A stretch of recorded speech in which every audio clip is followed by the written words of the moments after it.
Halloween, October 31st, is the night that we celebrate all things spooky.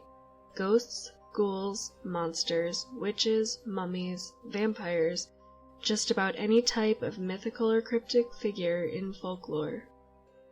We use this night to revel in all of the fantastic spookiness our minds have conjured up throughout the ages.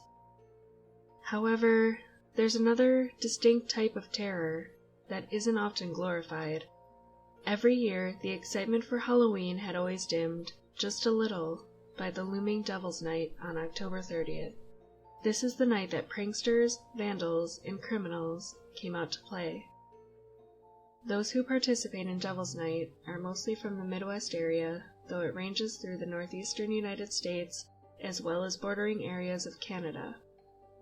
Depending on the region, it's known by many different names, including Mischief Night, Devil's Eve, Trick Night, Gate Night, Mat Night, Damage Night, Beggar's Night, Doorbell Night, Cabbage Night, etc. As you may have guessed, the night is often branded based on the popular prank of the region. Ding Dong Ditch on Doorbell Night, littering the neighborhood with rotten cabbage on Cabbage Night, or switching the doormats throughout the neighborhood on Mat Night. As such, whatever you may call it, October 30th is mostly known for rather annoying yet harmless pranks, such as egging houses, smashing pumpkins, and toilet papering your neighbor's trees.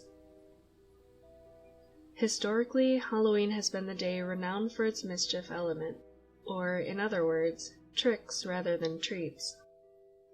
Candy became the antidote to the Halloween antics around the 1920s, but the vandals and pranksters decided to get a head start on their misbehavior, selecting instead the eve of Halloween as their night for rebellion and chaos.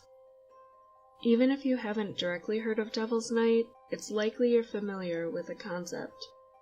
One of the most terrifying and extreme versions was represented in the 1994 film, The Crow. The main character, Eric Draven, and his fiancée Shelley Webster, who had planned to marry on Halloween, were instead the victims of heinous criminal acts on and because of the anarchic Devil's Night. By the way, if you haven't seen this film, you're missing out big time. Devil's Night was also the basis for 2007 horror film Left for Dead, which takes place in Canada. It was also featured in episodes of NCIS and Criminal Minds. Even Detroit native Eminem referenced Devil's Night in his movie 8 Mile. Extreme vandalism in Detroit heightened around the 70s and reached its peak in the mid-80s, when vandals had set over 800 fires around the city. The community had had enough by the mid-90s and set strict curfews for minors. This is probably what I remember most growing up, that you had to be indoors before dark or else. Luckily, the city managed to get the rampant crime mostly under control by recruiting residents to patrol their neighborhoods and report anything suspicious, effectively renaming the night Angel's Night and extending the watch from the 29th through the 31st.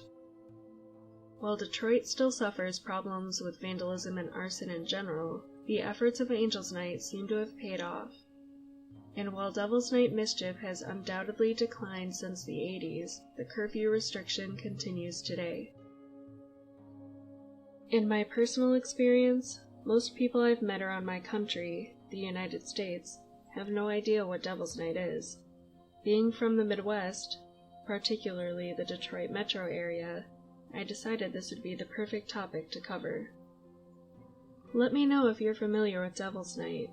If so, do you call it something else? Feel free to share any of your pre-Halloween hijinks in the comments below. And thanks for watching.